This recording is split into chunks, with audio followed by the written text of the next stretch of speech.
We humans love to talk about how valuable we are. But have you ever asked yourself, valuable to whom?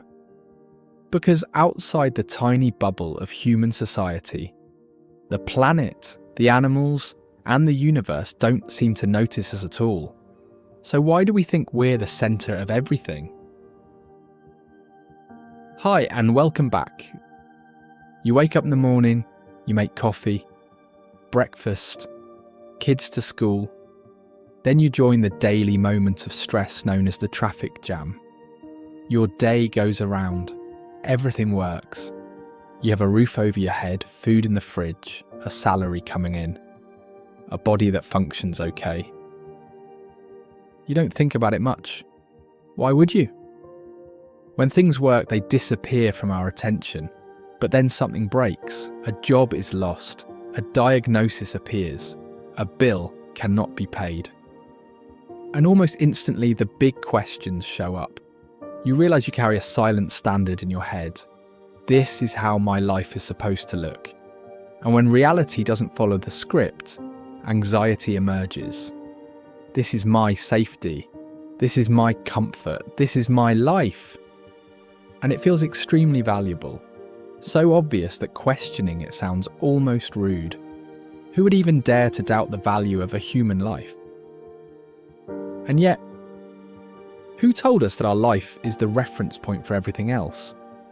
Where did this certainty come from? And why are we so sure the universe agrees with us? That's the question I want to explore today. What determines the value of a human life? And why do we walk around believing our lives are something special, exceptional, sacred? If you look at how we behave, the answer seems obvious. We act as if we're the main characters of the planet. We value ourselves above everything else. We want to take our place on Earth, and take it loudly. We chase longevity by any means. We spend fortunes on healthcare to feel good, and billions on cosmetics to look good. We consume unimaginable resources to maintain comfort that usually costs other species their safety, space, or life. We invest enormous wealth into militaries, not to defend the planet, but to defend ourselves from other versions of ourselves. Humans we imagine are somehow inferior, dangerous, or less deserving. So let me ask again, what makes us think we're so special? Why do we believe we have the right to decide who should live and who should die? Because when you look at human history, our specialness looks less like a fact and more like a story we've been telling ourselves for thousands of years. Let's be honest. We are a species of primates who arrived very recently on the evolutionary timeline. And yet we behave as if Earth was patiently waiting for us to show up, as if the universe had finally produced its finest product. But our history is not exactly inspiring.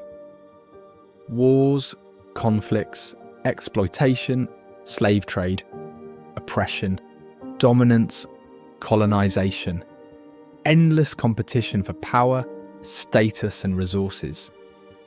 And now the slow-motion destruction of the very planet we depend on. Yes, we are special, but not in the flattering way. We're special in the sense that no other species has managed to cause so much destruction in such a short time. And the reason is simple.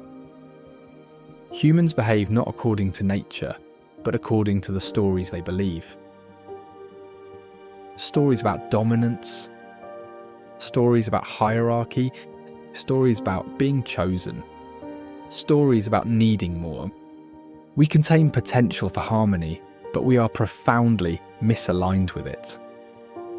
We can certainly point to Christianity, which inflated our sense of cosmic importance far beyond anything nature intended. A religion that speaks of humility, yet somehow convinced us we are a chosen species, appointed rulers of the earth, surrounded by mute, soulless background animals. This mindset deeply shaped Western thinking, no question about that. But it didn't stop there. The superiority story was later turbocharged by capitalism, which measured value only in terms of profit. The Industrial Revolution, which turned nature into a raw material depot. Scientific reductionism, which saw the world as a machine and life as components to be extracted, optimized, or replaced. This was like pouring gasoline on an old theological fire. Human exceptionalism was no longer just a belief. It became an entire foundation of our civilization. And today we live in its consequences. A tourist trespasses into the natural habitat of an endangered polar bear, hoping to take a cool picture for social media. The starving bear defends itself, as any living being would. And what do? We kill the bear, not the reckless tourist who risked life just to impress friends on Instagram. The bear, the only innocent one in the whole story. And then we pretend this is how things should be. Our agriculture pushes wildlife to the edge of extinction. And when a starving wolf, driven insane by hunger and destroyed habitat, kills one sheep out of thousands, we send teams of hunters to eliminate the problem. As if the wolf was the mistake, not the humans who dismantled its world. Climate disasters show the same pattern. Despite obvious changes in the climate and their impact on our lives now and in the future, we continue business as usual, prioritising our current welfare. The same logic applies to wars like the one in Ukraine. Ukraine shouts for help and protection, yet the Western world expresses symbolic worry while still purchasing oil from the aggressor, funding the violence they publicly condemn. What kind of mentality is that when comfort, convenience and stability are valued more than life, peace, nature or harmony? Sadly, none of this is surprising. This is exactly how we've been thinking all along. But look, how animals perceive their value. They do not put themselves above all, on the contrary. They care for bigger whole, peace, safety and stability. Recent observations show that young ants, when infected, send chemical signals to other ants so that they would kill them in order to protect entire colony from the disease. Meanwhile, sick humans go to job or bar and gladly spread their virus to hundreds of their colleagues and friends. Or consider dolphins. They are known to support injured or ill pod members, lifting them to the surface to breathe. That's another example of a highly intelligent mammal putting the well-being of another before pure self-interest. Meerkats. They have sentinels that stand guard and keep watch for predators. If danger appears, the sentinel gives an alarm call, even though it might draw attention to itself. That individual is literally risking its own safety for the benefit of the group. There are countless examples from Animal Kingdom showing that animals do not put their individual value above all, not because they philosophize about harmony, but because evolution taught them something we seem to forget. The whole matters more than the individual. Imagine if humans had the same task as meerkats on guard duty. We'd schedule a meeting, form a committee, dispute with trade unions, and then argue about whose turn it is to stand watch. I think we can learn a lot from our little friends. Not sacrifice our life, but understand our individual value as inseparable from all. So let's return to the main question. How do you know you are valuable? Most people define their worth inside a closed human bubble. I contribute to you, you contribute to me, we validate each other, we both feel important. But that is not real value. That's mutual reassurance, a psychological pyramid scheme where everyone trades symbolic tokens of significance. Outside this bubble, in the actual functioning of the planet, Our contribution is, frankly, not impressive. If humanity disappeared tomorrow, every other part of the biosphere would breathe easier. COVID gave us a preview.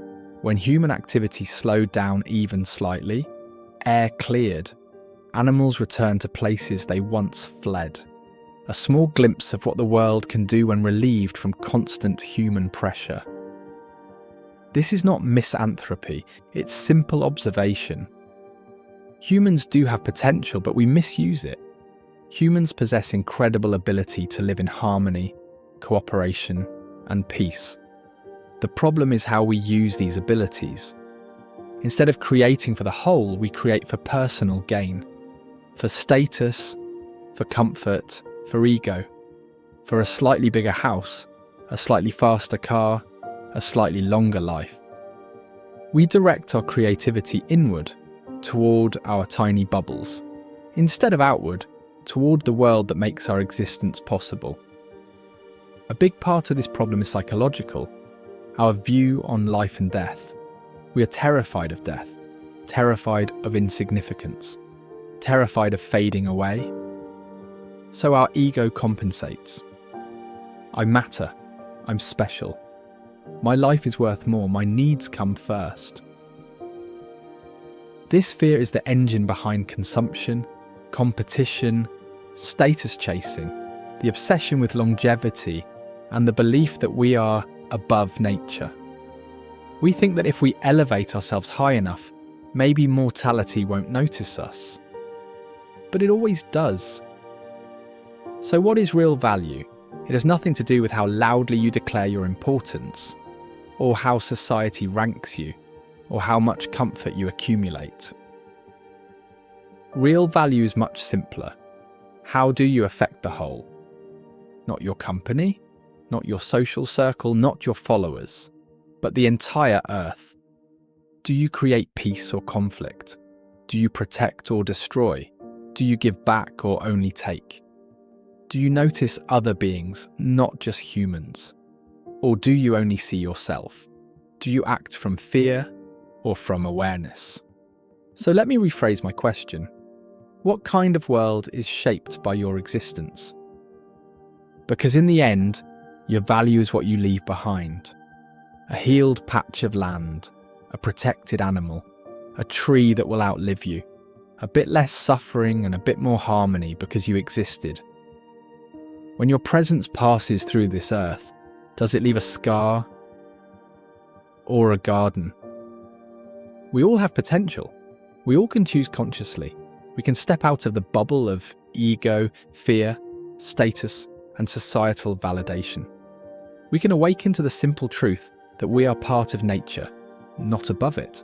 And then, our creativity, our intelligence, our uniqueness, all of it can finally be used for something larger than ourselves.